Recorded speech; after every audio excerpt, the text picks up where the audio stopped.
Hai, Assalamualaikum. Saya Nur Hazika binti Hasan, A169111 dan ahli kumpulan saya Nur Izaiti binti Hamdillah, Muhammad Zarul Amin bin Muhammad Zahid, Isma Aida binti Muhammad Hilmi dan juga Amirul Syafiqah binti Muhammad. Kumpulan kami telah memilih topik yang terakhir iaitu perancangan acara dan pengurusan acara. Di dalam topik ini terdapat 3 fasa yang utama iaitu yang pertama, fasa perancangan acara, yang kedua, fasa persediaan acara dan yang ketiga ialah fasa penilaian acara. Okey, saya akan terangkan lebih terperinci untuk fasa yang pertama iaitu perancangan acara. Di dalam perancangan acara terdapat 2 proses iaitu proses meninjau semula perancangan dan juga proses menarik acara. Untuk proses meninjau semula perancangan, terdapat unsur-unsur utama yang harus dimasukkan dalam rancangan perniagaan iaitu visi dan misi. Visi dan misi ini ialah untuk memudahkan melihat dirinya sendiri dan bagaimana ia mahu dirasakan oleh orang lain. Ini menyediakan kerangka kerja untuk tujuan dan harapan. Yang kedua ialah pencapaian tahun lalu. Untuk meninjau rancangan perniagaan tahun sebelumnya, apa yang telah dicapai dan bagaimana objektif baru harus dirumuskan untuk mengulangi kejayaan atau mengelakkan dari kegagalan. Yang ketiga ialah pelajaran yang dipelajari. Untuk memahami di mana kesalahan dibuat pada tahun sebelumnya, membantu mengelakkan kesalahan yang sama dan menunjukkan sama ada jangkaan terlalu tinggi ataupun terlalu rendah. Yang keempat ialah objektif keseluruhan. Ini merupakan matlamat utama yang akan difokuskan oleh kemudahan ini untuk tahun atau acara yang akan datang. Yang kelima ialah strategi utama. 5 atau 6 strategi dipilih yang akan membantu untuk memudahkan kemudahan mencapai objektif keseluruhan. Seterusnya ialah taktik. Taktik merupakan strategi dipecah untuk menggariskan cara untuk menyelesaikan setiap strategi utama. Dan akhir sekali ialah pengukuran prestasi. Pengukuran digunakan untuk menilai prestasi kemudahan untuk memastikan bahawa matlamat tercapai dengan jayanya. Okey, kita beralih pula kepada proses menarik acara. Proses menarik acara terdapat beberapa komponen iaitu yang pertama ialah proses tawaran. Proses tawaran dimulakan dengan menghantar surat atau iklan dalam penerbitan seperti Sport Travel, NCAA News ataupun Athletic Business. Proses ini biasanya berlaku beberapa tahun sebelumnya. Sebagai contoh, tawaran mungkin diminta pada tahun 2009 untuk acara pada tahun 2012. Permintaan tawaran merangkumi ukuran kemudahan seperti kapasiti tempat duduk dan kemampuan meletak kenderaan. Acara lain yang boleh diadakan di kemudahan tersebut dan juga pengalaman pekerja dan sukarelawan. Penawaran sesuatu acara yang besar memerlukan masa, tenaga dan mengeluarkan wang yang banyak. Sebelum proses penawaran dilaksanakan, penting bagi jawatankuasa untuk memeriksa jadual yang ada dan proses tempahan tarikh dan waktu untuk mengelakkan masa bertindih. Komponen seterusnya adalah pegawai di mana ianya merupakan aspek penting yang perlu diambil berat dan juga merupakan orang penting yang menyokong acara tersebut, misalnya pegawai acara, pihak fasiliti, penonton dan pihak-pihak yang berkepentingan dalam menjadikan sesuatu acara. Komponen ini sangat penting bagi sesebuah fasiliti untuk mengumpulkan beberapa penyokong besar atau berpangkat besar, terutamanya jika tawarannya sangat kompetitif. Hal ini disebabkan oleh penyokong ini dapat mempengaruhi keberkesanan yang lebih dalam melaksanakan sesuatu acara. Bagi sesebuah fasiliti, penglibatan pekerja mestilah cukup untuk menjayakan sesuatu tawaran dan mengusahakan suatu acara. Sebelum mengadakan acara adalah sangat penting untuk mempertimbangkan semua kemungkinan pekerjaan dan keperluan sukarelawan. Semua pegawai dan pengurus yang terlibat juga perlulah dilatih dengan betul dengan memberikan bantuan latihan serta memastikan setiap individu yang terlibat ini dapat pengalaman positif di fasiliti tersebut. Hal ini adalah kerana kemudahan awam yang besar mungkin mempunyai banyak tingkat birokrasi yang perlu difahami dan diperkemaskan oleh pihak pengurusan untuk memastikan proses penawaran dan perencanaan acara berjalan lancar. Dalam melancarkan lagi sesuatu proses penawaran, kontrak yang berlaku di antara pihak pengurusan acara dan pihak fasiliti juga perlu dilakukan. Terdapat 4 elemen Untuk kontrak yang sah iaitu perjanjian yang seimbang, pertimbangan dengan setiap syarat yang ditawarkan, pengurusan kontrak yang mengikut undang-undang dan kemampuan pihak yang bertanggungjawab dalam menandatangani kontrak. Sebelum menandatangani sesebuah kontrak, ianya perlu disemak semula, mempertimbangkan segala syarat dan kemudahan yang disediakan serta melakukan pengubahsuaian terhadap kontrak tersebut untuk membina kontrak baru. Oleh itu, kebanyakan kontrak menyediakan pengubahsuaian secara bertulis yang akan ditandatangani oleh kedua-dua pihak untuk mengelakkan sebarang masalah pembinaan kontrak baru yang membebankan. Penampahan lokasi acara merupakan suatu proses penyelesaian sesuatu kontrak mengikut jadual. Selain itu, komponen dalam proses tawaran yang penting adalah melibatkan perkara yang berkaitan dengan insurans. Insurans mestilah diperiksa dari pelbagai aspek yang berbeza dan kontrak insurans ini perlu diperiksa pada setiap tahun. Pemeriksaan ini amat penting bagi memastikan kontrak tersebut masih berjalan dan tiada perubahan besar yang berlaku dalam dasar perlindungannya. Setiap individu yang melibatkan diri dalam perancangan dan pengurusan acara perlulah membeli polisi insurans yang sesuai tanpa mengira sama ada kemudahan itu memerlukannya atau tidak. Hal ini bagi memastikan persediaan kecemasan dapat dibuat dengan lebih awal sekiranya berlaku sesuatu kecemasan. Komponen yang terakhir adalah komponen penajaan.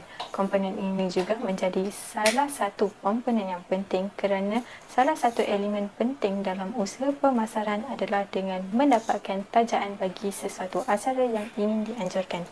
Penajaan tersebut boleh terdiri daripada penaja yang besar hinggalah penaja yang kecil yang mampu memberikan pertukaran atau pembayaran tunai kecil.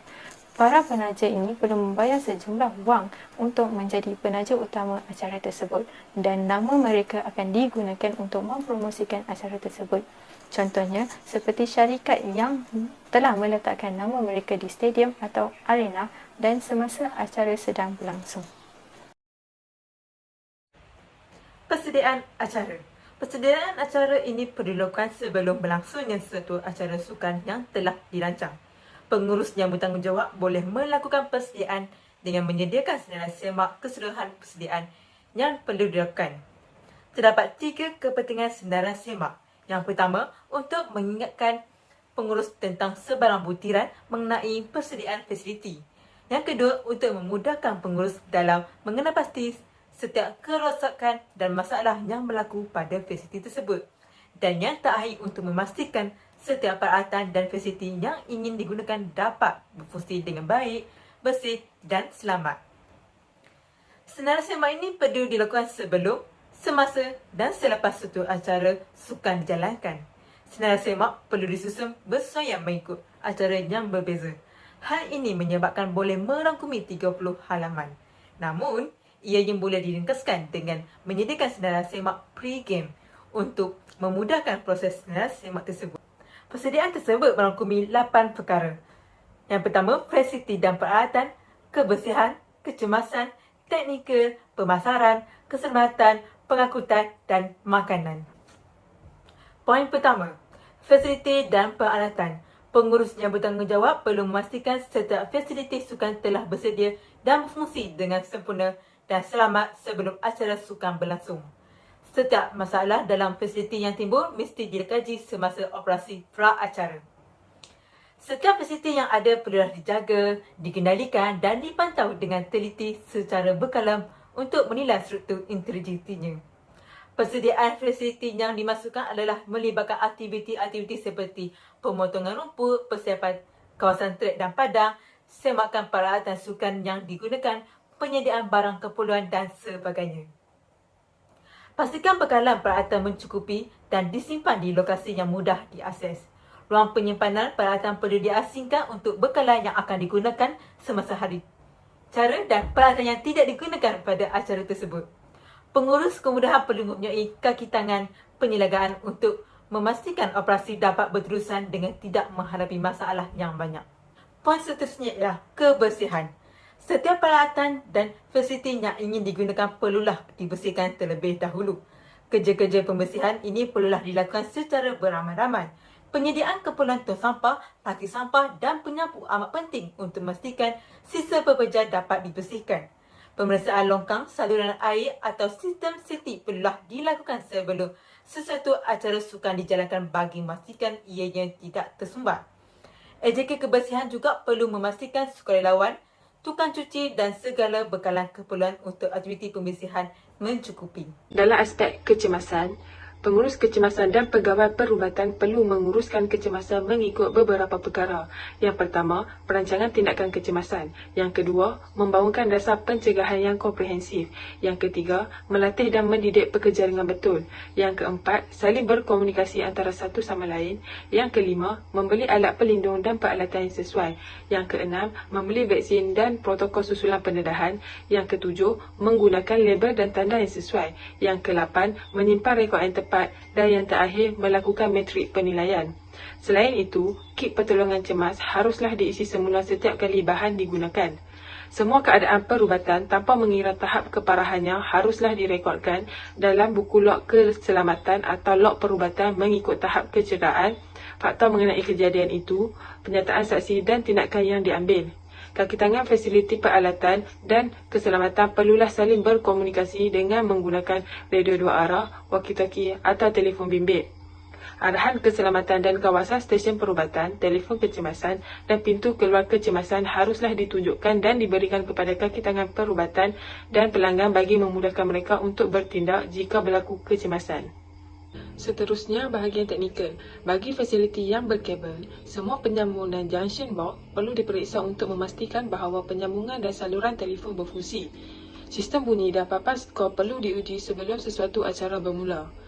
Kemudahan Wi-Fi dapat memenuhi beberapa keperluan komunikasi tanpa wayar, tetapi kabel masih diperlukan untuk banyak aplikasi video dan penyiaran. Pemeriksaan lampu, pembesar suara, sistem siar raya atau PA sistem perlu dilakukan bagi memastikan acara sukan berjalan dengan lancar. Untuk pemasaran, kebanyakan acara dan kemudahan mengadakan kempen dengan penggunaan papan iklan, iklan surat khabar, hadiah pasaraya, radio dan juga iklan di televisyen.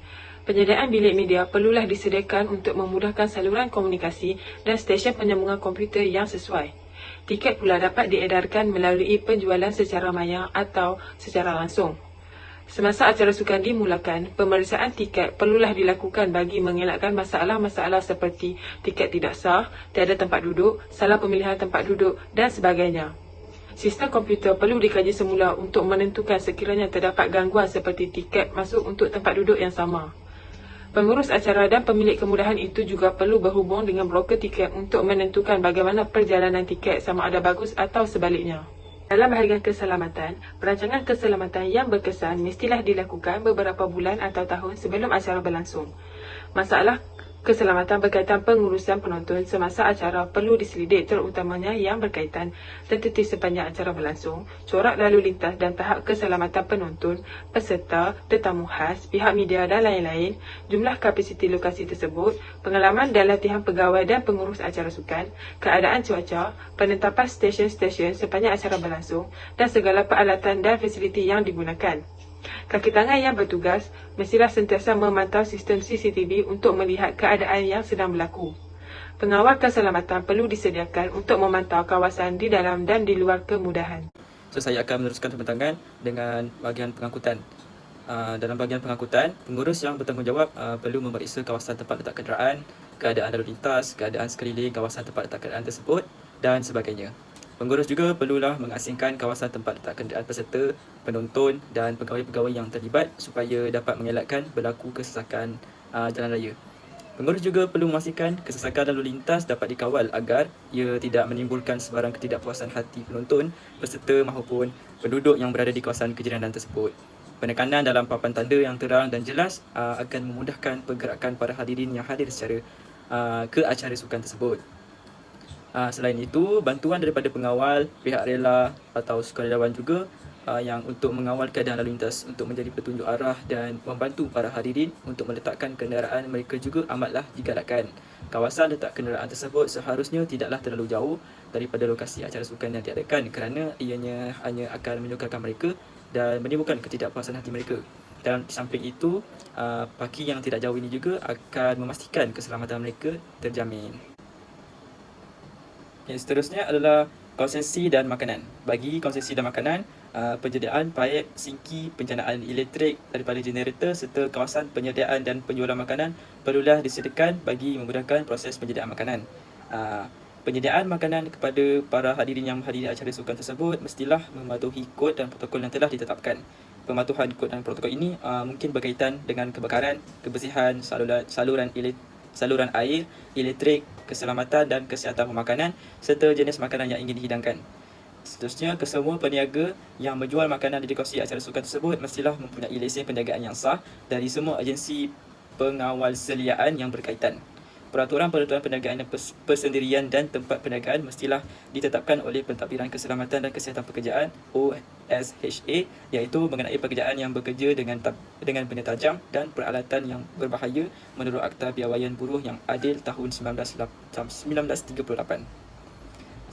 Selain itu, kawasan makanan di luar maupun di dalam perlulah diperiksa dengan lebih kerap bagi memastikan tiada sebarang masalah yang timbul.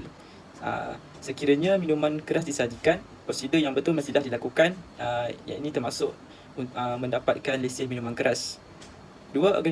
Terdapat dua organisasi latihan alkohol yang diiktiraf secara nasional, iaitu Latihan untuk Intervensi Prosedur TIPS dan Teknik untuk Pengurusan Alkohol Berkesan TEAM. Salah satu organisasi ini akan melatih pelayan dan pengurusan alkohol dalam mewujudkan strategi alkohol yang lebih berkesan dan berfungsi sebagai alat pengurusan risiko yang berguna untuk semua acara sukan. Akhir sekali adalah penilaian acara. Terdapat 4 perkara yang perlu dititikberatkan dalam penilaian acara ini. Yang pertama adalah pemeriksaan kontrak. Salah satu isu yang mesti dianalisis dengan teliti semasa dan selepas sesuatu acara adalah dengan mematuhi mana-mana syarat kontrak, pajakan ataupun sewaan. Keprihatinan ini mempunyai kesan yang besar dari segi tanggungjawab, tetapi ia juga dapat menunjukkan sama ada pihak pengurusan dapat menyelesaikan masalah ataupun tidak. Dan sekiranya pengurus menghadapi masalah untuk memenuhi syarat kontrak, ini boleh menyebabkan masalah untuk merundingkan semula kontrak atau menyewanya di kemudian hari. Seterusnya adalah penilaian pekerja. Penilaian prestasi untuk pekerja dan subkontraktor, jumlah aduan yang dikendalikan, menilai kriteria yang telah ditetapkan semasa permohonan. Antara kaedah yang paling berkesan dalam penilaian pekerja adalah dengan meminta penyelia segera bernilai mereka berdasarkan kriteria yang telah ditetapkan yang dibincangkan dengan pekerja semasa mereka diambil bekerja ataupun sewaktu mereka dinaikkan pangkat. Seterusnya adalah kaji selidik. Di dalam kaji selidik ini adalah untuk menganalisis acara, pengalaman mereka dan belajar bagaimana untuk memperbaiki acara tersebut pada masa akan datang. Dan di dalam kaji selidik ini juga untuk menganalisis adakah semua strategi yang digunakan berjaya, adakah pekerja berjaya dalam tugas yang diberikan. Dan jenis-jenis soalan ini adalah sangat penting bagi pengurus. Pengurusan perlu mengetahui tentang masalah dan kemudian mengambil tindakan. Sekiranya ada masalah, pengurusan perlu untuk berada di hadapan dan adalah sangat penting untuk memberitahu bahawa proses tinjauan pasca kejadian telah pun menemui masalah dan kemudian menunjukkan apakah langkah-langkah khusus yang perlu diambil bagi menyelesaikan masalah tersebut. Dan akhir sekali adalah kepuasan pelanggan. Dengan memperhatikan masalah-masalah yang timbul, pihak pengurusan akan dapat memanfaatkan peluang untuk mengembangkan hubungan. Dan sebagai contoh, sekiranya peminat kehilangan makanannya atau tidak mempunyai pengalaman yang baik sepanjang acara berlangsung, mampukah pihak pengurusan melakukan apa sahaja untuk menjadikannya lebih baik? Dan penonton juga mungkin boleh ditawarkan makanan lain, kupon, tiket percuma ataupun mereka diberi peluang untuk bertemu dengan idola mereka. Percayalah, kalau orang-orang seperti ini mendapat perhatian seperti ini, mereka akan menjadi penyokong setia dan akan menyampaikan perasaan positif mereka kepada orang lain.